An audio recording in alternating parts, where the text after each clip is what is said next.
नाश्ते के लिए मैं खाने के कमरे में पहुंचा तो अज़रा झाड़न लिए कार्नस साफ कर रही थी। अज़रा को सफाई का जुनून है, कोने खुदरों में से उंगली फेर कर मैल निकाल लिया करती है। मैंने करीब पहुंचकर उसे कंधों से पकड़ लिया और बोला, बी शहद की मक्खी, ज़रा थोड़ी देर तो रुक जाओ। शहद की मक्खी तुम होगे भेड़, मुझे मक्खी कहा तो अम्मा से शिकायत कर दूंगी। अज़रा चिढ़ कर बोली, हैं, मैं तो तारीफ कर रहा था, मैंने कहा। अज़रा को बाजू से घसीट कर पास बिठा लिया और बोला, तुम क्या जानो ये तारीफ़ें, ये सना ख्वानियाँ। फिर मैंने उसे चाय का प्याला बनाने का इशारा किया, खुद कुर्सी की पुश्त से सर जमा लिया और कहने लगा, अज़रा, अभी मैं अपनी खिड़की में खड़ा मक्खियों का छत्ता देख रहा था। खुर्रम भाई की तरह मुझ पर भी फ़लसफ़े का दौरा पड़ गया। मैं सोचने लगा, हमारा घर भी मक्खियों का छत्ता है। इसमें अब्बा जान हर तरफ से लाकर दौलत जमा करते हैं। अम्मा और तुम मेहनती हो, जफ़ाकश रुकन हो, जो सारा दिन जान लड़ाती हो। मैं वो सुस्त वजूद निकम्मा मर्द हूँ जो बस खाना पीना आराम करना जानता है। अज़रा ने बड़े तंज से उबरू चढ़ाकर पूछा, और खुर्रम भाई तुम्हारे हिसाब से क्या हैं? खुर्रम भाई बज़ाहिर निकम्मे हैं, सुस्त वजूद हैं। इनके वजूद में और मेरे वजूद में बस एक हल्का सा फ़र्क है, और वो फ़र्क ये है कि इनसे इस घर की सालमियत कायम है। वो ना हो तो हमारा शिराज़ा बिखर जाए। वो इस छत्ते की मलका हैं। अब अज़रा ने मेज़ पर कोहनियाँ टिका ली और दिलचस्पी से बोली, और मियाँ मक्खे, मुझे ही जलील मेहनती मक्खी बनाना था? मेरे लिए कोई अच्छा औहदा तुम्हें नज़र ना आया? मैंने कहा, अज़रा, तुम इस अजीब व गरीब मखलूक को नहीं जानती हो। फ़िलहाल मुझे जानने की ज़रूरत भी नहीं है जनाब आली।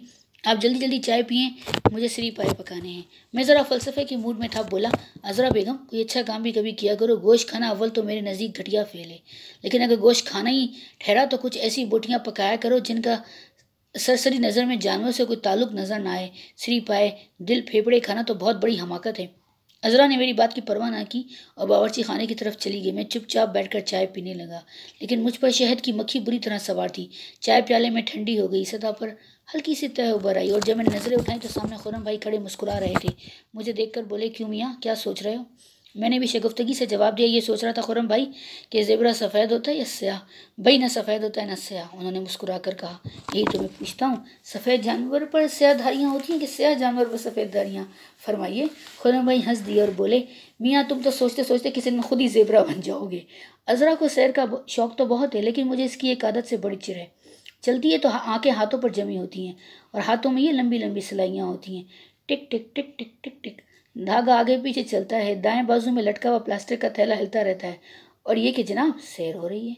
खुर्रम भाई इस कदर पोसती हैं कि कभी अज़रा को साथ ले जाते ही नहीं। रह गया मैं तो अज़रा मुझे अच्छी लगती है, बड़ी मुतजस्सिस, बड़ी हंसमुख और नहायत खुशगवार, लेकिन इसे सैर पर ले जाना मुझे किसी भी कीमत पर मंजूर नहीं। दोपहर ढल चुकी थी और हम अपने मामूल के मुताबिक सैर के लिए तैयार हो चुके थे। अज़रा के बाजू पर प्लास्टिक का थैला था और मेरी जेबों में मुट्ठी भर मीठी सौंफ थी। मैं टाई बांध रहा था जब अज़रा मेरे कमरे में आई और बोली, क्या आज सैर पर नहीं जाएंगे? बस ज़रा सी देर में चलते हैं, मैंने जवाब दिया। माल की तरफ चलेंगे, वहाँ बड़ी रौनक होती है। मुझे इस रौनक से बड़ी चिढ़ है। तुम्हारे होते हुए कोई लड़की हमारी तरफ देखती नहीं, और यूँ दिल जलाने से बेहतर है कि सैर ही न की जाए। अज़रा ने सर घुमा कर कहा, और मैं इन सुनसान राहों पर न जाऊँगी जहाँ झाड़ियों में से लोमड़ियाँ झाँकती हैं, जहाँ लोग ना हो, ज़िंदगी का क्या लुत्फ़। मैंने जल्दी से सवाल किया, अज़रा, क्या तुम्हें लोगों से इतनी ही मोहब्बत है? अज़रा ने बुनना छोड़ दिया और बोली, पता नहीं क्या बात है, लेकिन मेरा ख्याल है कि मैं लोगों के बगैर ज़िंदा नहीं रह सकती। ये मोहब्बत बड़ी अजीब व गरीब है, लेकिन है ज़रूर। मुझे राह चलते लोगों से ज़रा भी दिलचस्पी नहीं। अगर वो मर जाएं तो मेरी बला से, लेकिन वो मुझे चलते फिरते ज़रूर नज़र आएँ। मोहब्बत तो सिर्फ घर वालों से कर सकती हूँ, लेकिन सड़कों पर फिरने वाले भी मेरे लिए बड़ी मुसर्रत हैं। तभी तो मैं कहता हूँ कि तुम मेरी पूरी शहद की मक्खी हो। यानी ये अज़रा, मैंने सौंफ के दाने मुँह में डालकर कहा, शहद की मक्खी को जानने के लिए एक उम्र दरकार है। मक्खी गिरोह में रहती है, टुकड़ियों में उड़ती है। छत्ते की निगरानी में इसकी गौर व परदाख्त में सारी मक्खियों का हिस्सा होता है। कभी यूँ नहीं होता कि एक मक्खी उठे और कहे, देखो मैंने ये काम किया है, ये अमृत में लाई हूँ, ये ज़रगुल मेरा है। अपनी नन्ही मुन्नी टोकरियों में फूलों का ज़ीरा इकट्ठा करके लाती है और बैतुल माल में जमा करती जाती है। इनकी मेहनत मुस्तकबिल के लिए, बाकी कौम के लिए, आने वाले बच्चों के लिए है। अज़रा ने दिलचस्पी से पूछा, तो ये मक्खियाँ हमेशा गिरोह में काम क्यों करती हैं? क्या इनकी ज़ाती अगराज नहीं होती? मैंने हंसकर कहा, इनकी तमाम ज़ाती अगराज एक नुक्ते पर मरकूज़ है, वो नुक्ता है मुस्तकबिल। एक छत्ते में अप्रैल से लेकर सितंबर तक तकरीबन 6 मन शहद तैयार होता है। एक बूंद शहद के लिए करीबन 300 फूलों का ज़रगुल ढोना पड़ता है, और हर मक्खी करीबन 2 मिनट बाद अपनी टोकरी भरकर घर लौटती है। तुम्हारा क्या ख्याल है, कारकुन मक्खी को इतनी खुराक की ज़रूरत है? लेकिन इसे मलका का ख्याल है, जो कभी शहद जमा करने नहीं जा सकती। इन शहजादियों की परवरिश मंजूर होती है, जिनकी खुराक आम शहद को मक्तर करके बनाई जाती है। इन नर मगसों को पालना होता है, जो सारा दिन खुराक खाने पीने के सिवाय और किसी बात का ख्याल नहीं करते। तो क्या नर बिल्कुल काम नहीं करते? अज़रा ने पूछा। काम? मक्खियाँ तो तकसीमकार का असूल जानती हैं और इनकी तकसीमकार का गलत मतलब लेकर हम बज़ाहिर काम ना करने वालों को निकट्टू कहने लगते हैं। अज़रा ने जल्दी से कहा, मैंने भिड़ का खाली छत्ता देखा है, वैसा ही छत्ता भी होता होगा। वैसा ही होता है, लेकिन भिड़ कभी भी मक्खी की काबिलियत किफ़ायत शारी दूरअंदेशी को नहीं पहुँच सकती। ये 6 पहलू कमरे 1 इंच में पूरे 28 समाते हैं। इनकी मोम साटन की तरह मुलायम और जर्द सन की तरह पुख्ता होती है। तमाम हुजरे छत्ते की ज़रूरत को मद्देनज़र रखकर तामीर किए जाते हैं। पता नहीं इन हुजरों में क्या खासियत है, अगर कारकुन मक्खी के हुजरे में मलका मक्खी अंडा देती है तो कंवारी मेहनती मक्खी पैदा होती है, और अगर खुले शाही कमरे में अंडा दे तो भरपूर शहजादी जन्म लेती है। ये अंडे की खासियत तो मुनसर नहीं है, सारी हुजरे की करामात है।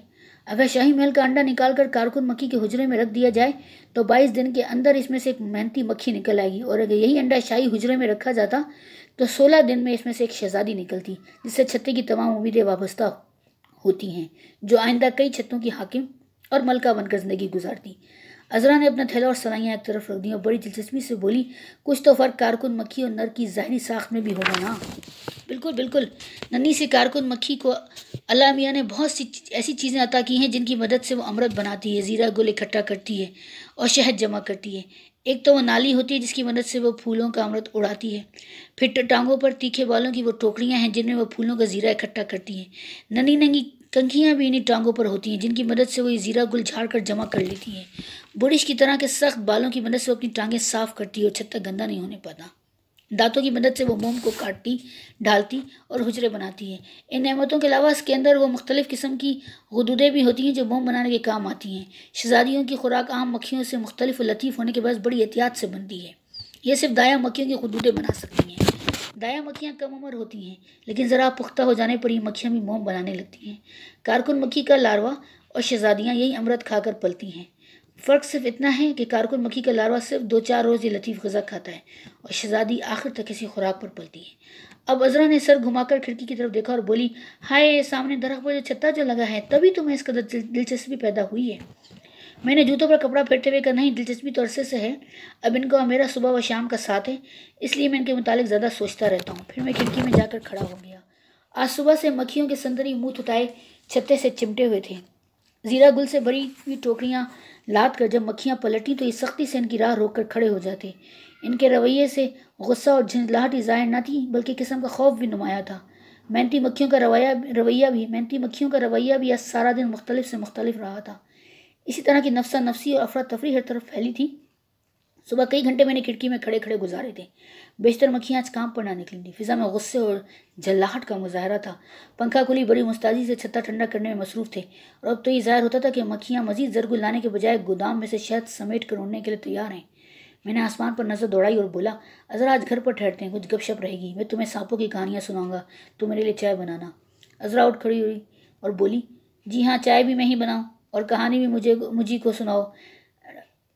चलना हो तो चलो, वरना मैं अकेली चली जाऊंगी। मैंने छत्ते की सरगर्मी और बेतमिनानी पर नज़र डालते हुए कहा, मेरी प्यारी मधुमक्खी, आज हमें बारिश घेरेगी, तुम्हारे कपड़े भीग जाएंगे, लिपस्टिक उतर जाएगी और तुम भीगी बिल्ली बनकर मेरे साथ चिपक जाओगी। बारिश? कैसी बारिश? आसमान पर सूरज चमकता हो तब भी कहीं बारिश होती है। मैंने पक्का समूह बनाकर कहा, मेरे उस्ताद ने मुझे जानवरों की मदद से मौसमियात का हाल पढ़ना सिखा दिया है। तुम अभी बच्ची हो, जानवरों की बोली समझ नहीं सकती हो।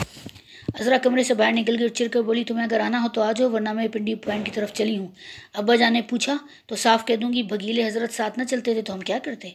अज़रा का ताक़ुब करने से पहले मैंने एक नज़र छत्ते पर डाली। बारिश की आमद थी, क्योंकि मक्खियों का इस्तराब हद से ज़्यादा बढ़ गया था। बादल अभी अपनी नन्ही नन्ही बूंदें समेटे हुए हौले हौले पहाड़ियों की तरफ चल रहे थे। यूँ लगता था जैसे स्याह धुएँ के मरगोले सिलेटी सड़क को चाटते हुए निकले चले जा रहे हैं। और अज़रा सड़क के साथ लगी हुई रेलिंग के पास रुक कर खड़ी हो गई थी। बादल वादी में तैरते हुए चढ़े आ रहे थे। पहाड़ों की बारिशें बड़ी दिलफरेब और रोमानी होती हैं। घंटों महीना बरसे तो भी कीचड़ नहीं होता। तीखी सड़कों पर नन्हे नन्हे चश्मे फूट बहते हैं, लेकिन ये कैफियत देर तक नहीं रहती। हम दोनों माल के बाजार से बहुत आगे निकल आए थे। दरख्तों की डालियाँ ज़ोर ज़ोर से हिलने लगी थी। हमारे सामने एक बकरियों वाला बकरियाँ हनकाता जल्दी जल्दी चला जा रहा था। बकरियाँ मिमियाती घंटियाँ बजाती इधर उधर निकल जाती। गिरजे की सीढ़ियों के करीब हमें अंधेरे ने घेर लिया और इक्का दुग्गा बूंदें उतरने लगी। अज़रा ने नाकी फुनंग से एक बूंद पोंछते हुए कहा, बारिश आई गई जनाब। ये तो अब इत्तफाक की बात है रिकी टिकी कि तुम्हें पता चल गया था, वरना जनाब वापस न चलें। अजरा ने मुल्तजीना नज़रों से मेरी तरफ देखकर पूछा, नहीं, अभी पिंडी पहुंच जाएंगे, बस 10 मिनट की बात हो रही। दूसरों की बातें इनके खिलाफ इस्तेमाल करना खूब जानते हो। हम दोनों जल्दी जल्दी बढ़ रहे थे। बाएं तरफ की गहरी उतराई अब बादलों की लपेट में आ चुकी थी। सामने जहाँ जहाँ बूंदें पड़ती, स्लेटी सड़क पर स्याह धब्बे पड़ते जाते। दरख्तों की डालियाँ अब जोर जोर से हिलने लगी थीं और बारिश की खुशबू फिजा में फैल गई थी। बकरियों वाला बाजार में ही कहीं गायब हो चुका था। अब सपाट सड़क पर बारिश की चादर थी और हम थे। मीना ऐसी तरह पड़ रहा था जैसे पुरानी फिल्म पर लकीरें पड़ी हों। सड़क के बाएं तरफ गदला मटियाला पानी नन्ही नन्ही नदियों की सूरत में बहता जा रहा था। अजरा सर से पांव तक शराबूर हो चुकी थी। मेरी पेंट 2-2 इंच ऊपर उठ गई थी और जूते गिच गिच करने लगे थे। प्लास्टिक के थैले को अजरा ने बहुत बचाने की कोशिश की, लेकिन दुपट्टे से ढांपने के बावजूद इसमें पानी भर चुका था। इतनी जल्दी आनन फानन यूं मीने का आ जाना पहाड़ों की एक मामूली सी बात है, लेकिन अजरा खिफत महसूस कर रही थी। जल्दी जल्दी कदम उठाती वो इस नशिस्तगाह की तरफ बढ़ रही थी जिस पर टीन की लहरिया छत पड़ी थी। हमसे पहले इसमें 2 आदमी खड़े बारिश का नज़ारा कर रहे थे। कुछ फासले से तो अंदाज़ा ना हो सका कि कौन साहब है, लेकिन जो ही हम जूते झाड़ते छत के नीचे पहुंचे, मुझे गीले कपड़ों में मलबूस एक लड़की नजर आई। इसका सडोल जिस्म भीगे कपड़ों में और भी मुतनासिब और सेहतमंद नजर आ रहा था। सारे बाल भीग कर माथे से चिमटे हुए थे। वह सर झुकाए बड़ी मुस्तादी से अपना दुपट्टा निचोड़ रही थी। साथ खड़े हुए आदमी का ग्रे सूट भीग कर गधे की खाल बना हुआ था। टीन की छत से मुसलसल पानी की चादरें उतर रही थी। हवा फर्राटे भरती हुई सड़क पर से गुजरती तो बारिश की चादरें लरजने लगती और मीने की लहरें ज़मीन से उठ उठ कर ऊपर की तरफ बढ़ती। हर तरफ बादल, हवा और बारिश का राज था। 15-20 फीट के फासले पर उगे हुए दरख्त सफाई से नजर न आते थे। भीगी हुई अजरा को देखकर लड़की भी मुस्कुराई। अजरा ने मुस्कुराहट का जवाब बड़ी खंदा पेशानी से देते हुए कहा, बड़े गजब की बारिश आई है। उधेड़ उमड़ का मर्द जो छड़ी से बूट की मिट्टी उतार रहा था मेरी तरफ देखकर बोला, बारिश का को हिसाब, अच्छे खासे नल छूट पड़े हैं। ऐसी बारिशें तो बरसातों में हुआ करती हैं। मैंने इनके करीब बैठते हुए कहा, जी हाँ, ये कुछ ज़्यादा ही है। घर से चले तो एहसास तक ना होता कि बारिश होगी। यूं ही से बादल घिरे हुए थे। अब देखिए तो एहसास होता है कि समंदर की तह में बैठे हैं। फिर मर्द ने अपनी दाढ़ी में उंगलियां फेरते हुए बात बढ़ाई, 10 बरस इन पहाड़ों में गुजर गए हैं, लेकिन अभी तक यहाँ का मौसम हमारी समझ में नहीं आया। रात खासी जा चुकी थी, लेकिन मुझे अभी तक नींद ना आई थी। मैं बिस्तर पर लेटा छत की तरफ देख रहा था। छत की सफेदी जा बजा से उखड़ी हुई थी। अरसे से मुझे एक धब्बे में दिलचस्पी पैदा थी। अगर मैं दाईं आंख बंद करके इस तरफ देखता तो मुझे ये धब्बा कुछ इस तरह दिखाई पड़ता, गोया एक भालू हाथ फैलाए नाच रहा है। लेकिन जब मैं बाएं तरफ की आंख बंद करता तो मुझे यूँ लगता जैसे एक औरत मुंह बसोरे ब्रश से दांत साफ कर रही हो। मेरा इस धब्बे को देखने का मशगला देर तक जारी रहता अगर खुर्रम भाई ना आ जाते। मैं इनकी दस्तक खूब पहचानता हूँ। होले होले मध्यम सी आवाज़ पहले यूँ आती जैसे कुछ चिड़िया दरवाजे से टकरा रही हो। फिर दूसरी मरतबा ये आवाज़ कुछ ऊंची हो जाती और इसके बाद अरसे तक वो हाथ को किवाड़ पर रख कर खड़े रहते हैं, जैसे सोच रहे हैं दस्तक दूँ या ना दूँ। मैंने उन्हें कुर्सी पेश की और वो हंसकर बोले, क्यों मियाँ की टिकी, अभी तक जाग रहे हो? कुछ जाग ही रहा हूँ जी। फिर उन्होंने जेब से एक ख़त निकाल कर मुझे दिया और कहने लगे, तुम शाम को सैर करने चले गए थे इसलिए ख़त तुम्हें ना दे सका। फिर जब तुम वापस आए तो मैं भूल चुका था। ख़त इस्माइल चीनी दानी का था। हम उसे चीनी दानी इसलिए कहते थे कि एक घुटे हुए जिस्म का छोटा सा इस्माइल हमेशा मीठी बात करता था। लेकिन जब मैंने ख़त खोला तो सिरे से बकवास भरी थी। मैंने उससे शहद की मक्खियों के मुतालिक बहुत से सवालात पूछे थे और उसने मुझे मैक्लोड रोड की सारी फिल्मों पर सहरुफी तबसरा लिख भेजा था। मैं ख़त पढ़ने में मशगूल था और झल्ला रहा था। अगर चीनी दानी मेरे सामने होता तो यकीनन मेरे हाथों कत्ल हो जाता। भला आखिर जब मैंने ख़त को मेज़ पर फेंक कर नज़रें उठाई तो खुर्रम भाई खिड़की के सामने खड़े गुनगुना रहे थे। मैं खामोश हो गया। खुर्रम भाई की आवाज़ बड़ी खुरजदार और ख़ूबसूरत थी। जब कभी वे मुझे गुनगुनाते नज़र आ जाते तो मैं दम साध कर सुनने लगता। कैसी गंभीर आवाज़ थी। मैं देर तक उन्हें गालिब के शेर गुनगुनाते सुनता रहा और जब उन्होंने बारे आराम से हैं अहले जफ़ा मेरे बात कहा तो मैं बोले बगैर ना रह सका। खुर्रम भैया, जब वो पलटे तो मुझे यूँ महसूस हो जैसे इनकी आंखों में आंसू हैं। ये शायर लोग भी कितने दीवाने होते हैं जो अपने बाद अहले जफ़ा को आराम और सुकून के ताने दिया करते हैं। हालांकि उन्होंने मेरी बात बीच में ही काट दिया। आह भर कर बोले, तुम क्या जानो रिकी टिकी, ये सब दिल के मामलात हैं, दिल के। तुम आराम से अपने जानवरों की गैसूस संवारा करो। जानवर, मैंने नारा मार कर कहा, वो आपके शायरों से बुलंद तर होते हैं, बुलंद तर आशिक और बुलंद तर जानदार। आप उनकी तेरह बख्ती के किस्से तो सुने तो कहकन वो केस को भूल जाएंगे। मक्खियों का छत्ता देखा है आपने? तो क्या यहाँ भी कोई मजनू महमल लैला के पीछे भागा करता है?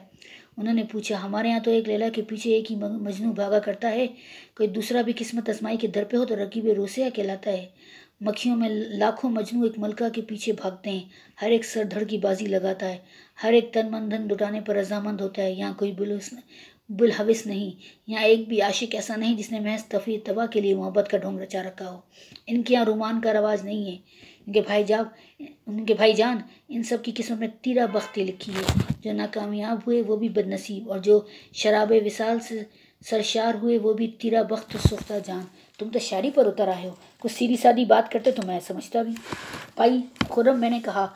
मैंने छत पर नाचते हुए भालू एक नज़र देखा और कहा, मैंने समझा आप शायद तबाह हैं, मेरी बात खूब जान जाएंगे, लेकिन अब मैं समझा हूँ कि मक्खियों की दास्तान इतनी बुलंद और बाला है, इतनी हैरत अंगेज़ है कि शाराना तख़य्युल भी इसकी बुलंदियों को नहीं पहुँच सकता। रेकी टेकी भाईजान कुर्सी में धंसते हुए बोले, सीधी बात कर सीधी, और नाक की सीध चलना, समझा, उस दिन की तरह बोर ना करना। मैंने भी कमर कस ली और बोला, जहाँ आप बोर हो जाएं वहीं रोक दीजिएगा। अच्छा मंजूर। अब जनाब ये बताइए कि नर मक्स एक ही महबूबा को क्यों चुनते हैं? हर एक नर एक महबूबा क्यों नहीं चुन लेता? एक मलका के पीछे जान लड़ाने से क्या हासिल? मैंने किसी बड़े प्रोफेसर की तरह कहा, मक्खियों की बस्ती कंवारियों की बस्ती है भाईजान। भाईजान को मुतवज्जा पाकर मैंने पूरे जोश से बताना शुरू किया। एक छत्ते में जहाँ हज़ारों कवारी कारकुन मक्खियाँ होती हैं, वहाँ एक मलका होती है, सिर्फ एक मुतल्लक अनांत रानी, जिसे मोहब्बत करने का हक है, इसे अपनी राया पर हुकूमत करने का फ़न आता है, और जिसे बच्चे जनने का फ़ख्र हासिल है। बाकी तमाम मक्खियाँ इसी के बच्चों की दायागिरी में अपनी उम्र कमाती हैं। इनके पहलू में मोहब्बत की आग कभी नहीं सुलगती, उन्हें अपना घर बसाने की कभी नहीं सूझती। मलका के बच्चे इनके बच्चे हैं, मलका की खुशनुदी इनकी ज़िंदगी है, और तो और अपनी मलका के तमाम आशिकों की वो उसी तरह परवरिश करती हैं जैसे इसके बच्चों की। भाई खुर्रम ने किताब कलामी करते हुए पूछा, और मलका को इतने आशिक क्यों चाहिए? जहाँ इतनी कारकुन मक्खियाँ कवारी रहती हैं, वहाँ नर भी मुजर्रद रहते तो क्या मुज़ायका था? हमें तो इसमें कोई मसलहत नज़र नहीं आती। आप ही ने तो एक दिन कहा था भाईजान कि फितरत का मकसद सिर्फ अफजाइश नस्ल है, तो वो सारे झंझट इसीलिए करती है, सारे बखेड़े इसने इसीलिए खड़े कर रखे हैं। अगर मलका का सिर्फ एक आशिक होता और वो इसके ताकों में शादी से पहले मर जाता तो कितनी आबादी लावारिस हो जाती, हज़ारों कंवारी कारकुन मक्खियाँ मर जाती, इनकी गोद में झाड़ू फिर जाती और सारे छत्ते की ज़िंदगी ख़त्म हो जाती। एक छत्ते में इसीलिए 300-400 नर मक्स होते हैं। इनकी ज़िंदगी बज़ाहिर बेमसरफ़ होती है, उनको सारा दिन खाने सोने और शोर मचाने के सिवाय और कोई काम नहीं होता, लेकिन वो बड़े काम की चीज़ें हैं। कारकुन मक्खी की निस्बत नर मक्स का जिस्म बहुत ही खूबसूरत और चमकदार होता है, लेकिन नर मक्स कभी अपनी खुराक की तलाश में नहीं निकलता। ये पेटू सारा दिन शहद के कटोरे पीता है, फिर भी इसकी भूख कभी ख़त्म नहीं होती। राहें रोक कर खामोखा खड़ा रहता है और इस कदर गंद और गलाजत फैलाता है कि खाकरों मक्खियाँ इसके वजूद से तंग आ जाती हैं।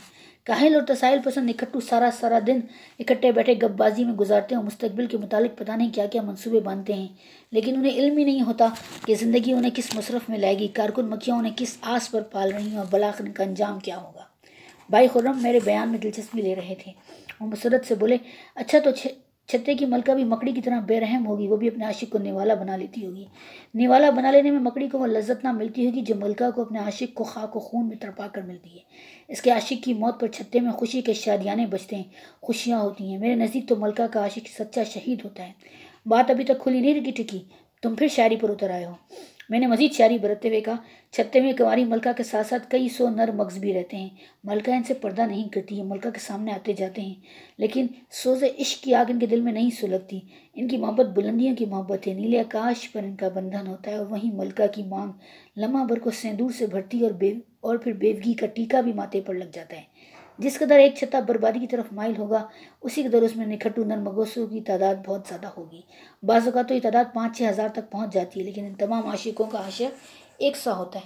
निखट्टू नर मक्स अपनी तमाम ताकतें सफ़र के लिए जमा करता है, जिसमें कामयाबी बिल्कुल गैर यकीनी होती है।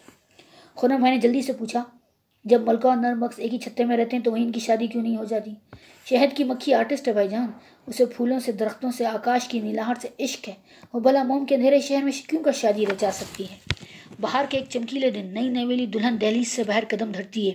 ये इसका पहला और गालबन आखिरी सफ़र होता है। ऐसी ऊंची उड़ानें फिर इसके मुकद्दर में नहीं। छत्ते के संतरी राह छोड़कर मुअद्दब खड़े हो जाते हैं। दोपहर की चमकती धूप में वो फिज़ा में पर तुलती है, ठिठकती है और फिर उड़ने लगती है। मलका की उड़ान हर लम्हा तेज़ से तेज़ तर होती जाती है। वो कहानियों की शहज़ादी से कहीं ज़्यादा सब्र आज़मा जालिम और खिलाड़ी है। उसे इस आशिक की तलाश है जो उसकी उड़ान को पहुँचे। तसाहिल पसंद निखट्टू आशिक जिन्हें आज तक पेट का दोज़खी भरना आता है, मलका को निकलते देखकर इसके पीछे हो लेते हैं। सिर्फ एक ही छत्ते के मर्द इस रानी को अपनाने के लिए नहीं निकलते, बल्कि इर्द गिर्द के छत्तों में बसने वाले आशिक भी खबर पाते ही चल निकलते हैं। और ये खबर कौन उन्हें पहुँचाता है? भाई खुर्रम ने पूछा। वही कुव्वत जो इनके दिल में यकलख्त मोहब्बत की आग रोशन करती है। अफजाइश नस्ल की पुकार, अपनी बका की जद्दोजहद, मर मिटने की शदीद तमन्ना। उन्हें कोई कंवारी मलका का पता नहीं देता, फिर भी करीबी छतों के तमाम बांके सीना सपर होकर चल निकलते हैं। बाज़ औक़ात तो एक मलका के ताक़ुब में 10,000 नरमुग्गसों की फ़ौज कफन सर पर बांध कर निकलती है। और कामयाबी सिर्फ एक ही मुकद्दर में लिखी है? खौफज़दा को खुर्रम भाई ने पूछा। और वो कामयाबी भी बस लम्हा भर की होती है। जूं जूं मलका बुलंदियां तय करती जाती है, परवाज़ कुना आशिकों का दम फूलता जाता है। कमज़ोर, बीमार, बूढ़े नरमक्स गिरते जाते हैं। जवां साल और बाहिम्मत और सेहतमंद मलका के पीछे पीछे हवा के दोंश पर ऊंचे उड़ते जाते हैं। वही नर जो कल तक निखट्टू और बेमसरफ थे, मलका से बिया रचाने की उमंग दिल में लिए कैसी कैसी कोशिश करते हैं। शायद इसलिए फितरत ने उनके पर कारकुन मक्खियों से ज़्यादा बड़े बनाए हैं। और फितरत ने जहाँ कारकुन मक्खी को 12,000 आँखें इनायत की हैं, उन्हें आँखों के 23,000 मुहद्दब शीशों से नवाजा है, ताकि मलका के ताक़ुब में वो कहीं राह ना भूल जाएं। मलका बढ़ती है, आशिक पीछे उड़ते हैं, एक दूसरे से बाजी ले जाने की हर तरह से कोशिश की जाती है।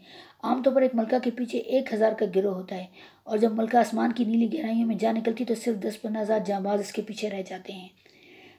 बाकी तमाम राह की सोबतों सिर्फ 10-15 जांबाज इसके पीछे रह जाते हैं, बाकी तमाम राह की सोबतों की नज़र हो जाते हैं।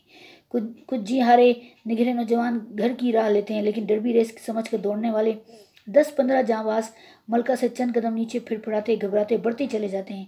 लेकिन नई दुल्हन की तसल्ली नहीं होती, इसे सिर्फ एक शौहर की तलाश होती है जो सबसे ज़्यादा खूबसूरत, सबसे ज़्यादा तंदुरुस्त और सारे गिरोह से ज़्यादा उसे चाहने वाला हो। उसकी उड़ानें ख़त्म ही नहीं होती, बड़ी तेज़ी से वो फ़िज़ा के हिस्सों में जा निकलती है जहाँ परिंदों का गुजर भी नहीं होता, जहाँ हवाई जहाज़ों तक पहुँच नहीं है।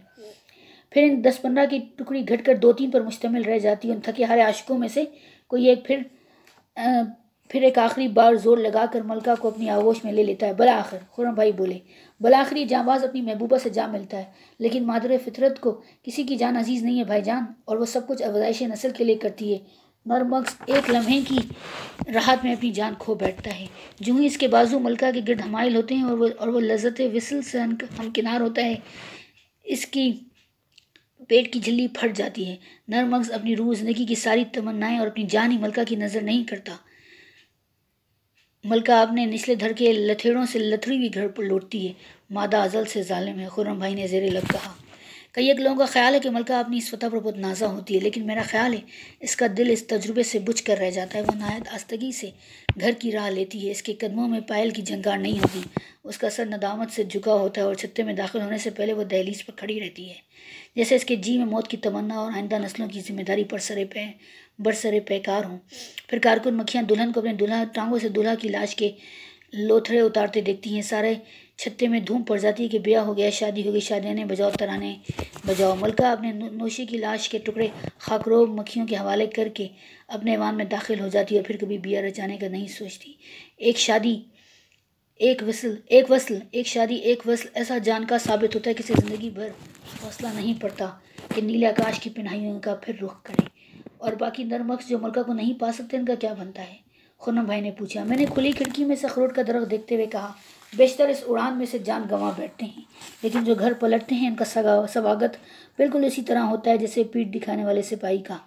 मलका के बार बार होती कारकुन मक्खियाँ बेहद तोता चशम हो जाती हैं। अभी सुबह इन आशिकों के लिए छत्ते की हर नेमत खुली थी, और अब जान बचाकर लौट आने पर घर के तमाम दरवाजे इन पर बंद हो जाते हैं। अगर मौत उन्हें राह में नहीं मिलती तो घर के पास बानों के हाथ उन्हें ज़िंदगी गंवाना पड़ती है, क्योंकि नई पौध के लिए खुद मलका के लिए ये नर मकसद बिल्कुल बेकार चीज़ें। छत्ता सब कुछ बर्दाश्त कर लेता है, लेकिन यहाँ का फ़कत एक आइन है, सब कुछ मुस्तकबिल के लिए हो, हर मक्खी गिरोह के लिए जिए, और जब इन आशिकों की ज़रूरत नहीं रहती तो कारकुन मक्खियाँ मिलकर उन्हें ख़त्म कर डालती हैं। इस तरह वही हाथ जिन्होंने इन्हें परवान चढ़ाया होता है उनकी मौत का सामान बनते हैं। खुर्रम भाई ने जल्दी से पूछा कि तमाम नर मक्स एक ही दिन में अपने अंजाम को पहुँच जाते हैं या कारकुन मक्खियाँ उन्हें हौले हौले ख़त्म करती हैं? मैंने मुस्कुरा कर कहा, आपने अच्छा सवाल किया भाईजान। पहले मैं भी यही सोचा करता था कि सारे नर मक्स एक ही दिन अपनी आक़िबत को पहुँच जाते होंगे, लेकिन अब मैंने इस मामले को सुलझाने के लिए ख़ासा मुताला किया है और ये जाना है कि ऐसा नहीं है कि अगर छत्ते में शहद का ज़ख़ीरा कम हो तो नर मक्स जल्दी कत्ल कर दिए जाते हैं, लेकिन सर्दियों की आमद के लिए कारकुन मक्खियों ने खासा शहद जमा कर रखा तो फिर वो इन नामुराद शहजादों को चंद दिन और छत्ते की आफियत में बसर कर लेने देती हैं। ये बांके फिर मोहब्बत के ख्वाबों को आंखों में लिए पेट का दोज़ख भरने में मशगूल हो जाते हैं। इनकी चमकीली पीली वर्दियाँ, सर पर काले मोतियों का ताज और वो खूबसूरत चुखे सारे में फैल जाते हैं। कारकुन मक्खियाँ उन्हें कंखियों से आपस में देखकर चमगोइयाँ करती हैं और तंज से हंस कर अपनी राह लेती हैं। ये जवान छत्ते की मौजूद तरीन जगह पड़कर सो रहते हैं। जब आँख खुलती है तो ताज़ा नफीस तरीन शहद में सर डुबोकर अपने पेट की आग बुझा लेते हैं। बाहर की गर्म दोपहर में वो घर से बाहर निकलते हैं। इधर सूरज की नींद भरी किरणें सीधी पड़ने लगती हैं, इधर नरमगसों का गिरोह घर छोड़कर करीबी फूलों का रुख करता है। फूलों के रंगीन और रेशमी बिस्तरों में छुपकर ये सारी दोपहर सोए रहते हैं, जैसे अपनी नाकामयाबी का शोक मनाते मनाते मीर की तरह लम्हा भर को इनकी आंख लग गई हो। फिर शाम होने से पहले उन्हें घर की याद सताती और ये शहद से लदे बंधे ज़ख़ीरों का रुख करते हैं। लेकिन कारकुन मक्खी सिर्फ मुफीद चीज़ों को पसंद करती है और ऐसे जवानों को पालना इनके लिए नामुमकिन बन जाता है। और एक ख़िज़ा दीदा सुबह को सारे में नादिरशाही हुक्म मिलता है कि नखट्टू मर्दों से छत्ता पाक कर दो। नाशाद आशिक अभी सोए हुए होते हैं, इनकी शहदागी नींद अभी टूटने नहीं पाती कि कारकुन मक्खी अपने जहर आलू डंग निकाल कर उन पर हमलावर हो जाती हैं। वही छत्ता जिसमें भी कुछ देर पहले शहद की फर्क बख्श खुशबू फैली थी, अब जहर की तेज़ बात से लबरेज हो जाता है। बेचारे नाकामयाब आशिक घबरा कर इधर उधर भागते हैं और कभी इनकी खूबसूरत चमकदार वर्दियाँ फट भी जाती हैं, मोतियों के ताज बिखर जाते हैं और इनका हशर कुछ इस आशिक से भी ज़्यादा इबरतनाक होता है जिसे मलका से हम आगोश होने का फ़ख्र हासिल हुआ था। नरमक्स कारकुन मक्खियों का मुकाबला नहीं कर सकता। बेशतर नरमक्स इसी वक्त मर जाते हैं। कुछ जीदार सियाने हालात को भांप कर उड़ जाते हैं, लेकिन फरार की राह उन्हें रास नहीं आती। भूख की शिद्दत उन्हें शाम को वापस लाती है और एक बार फिर उन्हें मौत के मुंह में धकेल देती है। खुर्रम भाई ने ठंडी सांस भरी उठते हुए बोले, मादरे फितरत ने हम मर्द से हमेशा बेइंसाफ़ी की है। वो उसे आलाकार बनाकर अपना मतलब पूरा करती है और फिर केले की छिलकी की तरह फेंक देती है। और इंसान कितने धोखे में रहता है। कहीं रॉकेट बन रहे हैं, कहीं एटम बम, कहीं कहीं मुझसे पूछो रिकी टिकी। अफजाइश नस्ल के अलावा कुदरत का और कोई तकाजा नहीं, कोई और आइन नहीं। जो इस आइन के खिलाफ चलता है तो बिजली गिरती है और उसका घर तबाह हो जाता है। खुर्रम भाई पर फ़लसफ़े का दौरा पड़ चुका था। मैं खामोश हो गया। मक्खियाँ जैसे फुर से उड़कर अपने छत्ते में चली गईं। छत पर बैठी हुई औरत ने एक बार फिर बुरिश निकाली और दांत साफ करने लगी। फिर खुर्रम भाई उठे और कमरे की तरफ जाने लगे। एन दरवाजे के करीब उन्होंने रुककर मुझसे पूछा, तुम्हें ठेकेदार साहब को कब से जानते हो? या आज शाम ही बारिश की वजह से मुलाकात हुई थी? मैंने कहा, अच्छा, मैंने आज शाम इनसे बातें करते देखा तो समझा तुम्हारी वाकफियत पुरानी है। आपने हमें कहाँ देखा था? तुम्हें खत देने में यूं ही सैर करने चला गया था, लेकिन तुम खड़े ठेकेदार साहब से बातें कर रहे थे। मैंने बुलाना मुनासिब नहीं समझा। यह कहकर वो जल्दी से चल दिए, लेकिन इतनी जल्दी वो जा ना सके क्योंकि देर तक मुझे ये आवाज़ सुनाई देती रही, शोला इश्क से आपोश हुआ मेरे बाद। मैंने सोचना बंद कर दिया और डूबती आवाज़ को बड़े इन्हमाक से सुनने लगा।